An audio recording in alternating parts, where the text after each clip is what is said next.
नमस्कार. बिटकॉइन मराठी या यूट्यूब चॅनलवर तुमचं स्वागत आहे. तर पहिला प्रश्न आपल्याला हा पडतो, की बिटकॉइनबद्दल आपण का जाणून घ्यावे किंवा बिटकॉइन आपल्याला का शिकायला पाहिजे? तर सगळ्यात महत्त्वाचा जो मुद्दा आहे तो लक्षात घेतला पाहिजे, की जो आपल्या सगळ्यांच्या जीवनाशी निगडीत आहे. सगळ्यांना तो भेडसावणारा प्रश्न आहे, जो आहे महागाई, इन्फ्लेशन.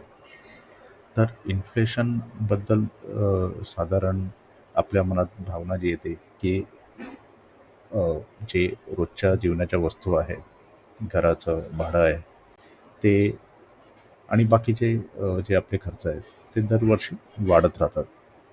काही 5% वाढतात, काही 10% वाढतात, काही 15% वाढतात. तर आणि अ, त्या वाढतीप्रमाणे म्हणजे इन्फ्लेशनच्या बरोबरीने आपला पगार वाढत नाही. मग नेहमी आपल्याला असं वाटतं, की आपले सॅलरी कमी आहे, आपला पगार कमी आहे, पण आपले खर्च जास्त आहे. तर इन्फ्लेशन म्हणजे नक्की काय? ते आपण समजून घेऊया. कारण इन्फ्लेशनमध्ये आपल्याला जे शिकवलं जातं, की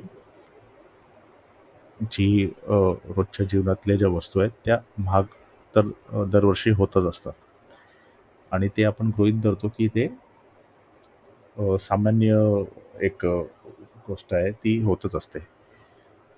पण इन्फ्लेशन हे नक्की कशामुळे होतं, ते आपल्याला समजून घेतलं पाहिजे.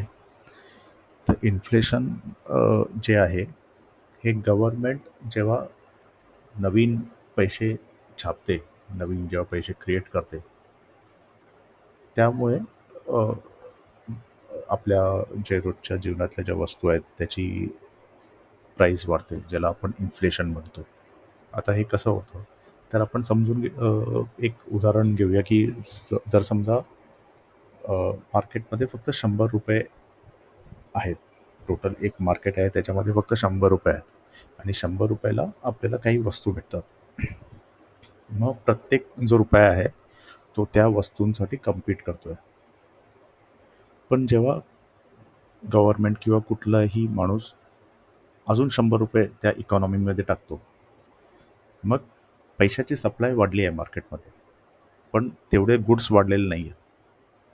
मग काय होतं, की पुढच्या वर्षी तेच जे सामान आपल्याला आधी भेटायचं, त्याची प्राईस डबल होते रुपयाच्या तुलनेमध्ये.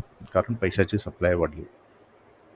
तर हेच होतं इन्फ्लेशनमध्ये, की गव्हर्नमेंटचे बरेचसे खर्च असतात. ते त्यांना भागवायचे असतात.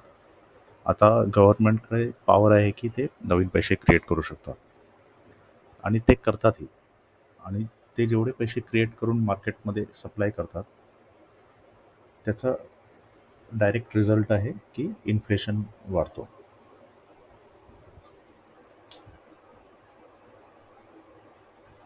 तर इन्फ्लेशन हा एक म्हणजे सगळ्यांना भेडसावणारा प्रश्न आहे. आता जेव्हा आपली सॅलरी येते, आपलं इन्कम येतं, तेव्हा सगळ्यात आधी आपण टॅक्स भरतो, कर भरतो आणि ते कर भरल्यानंतर अजून जो महागाईचा जो मार आहे तो आपल्याला लागतो. अ,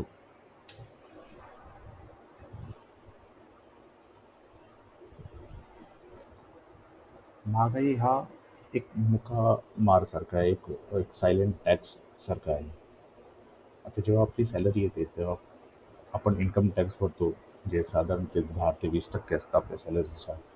नंतर ती सॅलरीमधून टॅक्स भरल्यानंतर जे पैसे राहतात, त्याच्यावरती आपण जी-एस-टी भरतो प्रत्येक सामान घेताना. ते जवळपास 12% आहे. काही काही वस्तूंवरती ते 18%, 20%. जर आपण गाडी घेतली, तर ते 27% पर्यंत जी-एस-टी आहे. जर आपण प्रॉपर्टी घ्यायला घेतलो, तर त्याच्यामध्ये प्रॉपर्टी टॅक्स आहे, रजिस्ट्रेशन चार्जेस आहेत. आपण मालमत्ता कर भरतो. जर गाडी घेतली, तर गाडीवरती आपण टॅक्स भरतो. नंतर आपण काही बऱ्याचशा ठिकाणी टोल पण भरतो.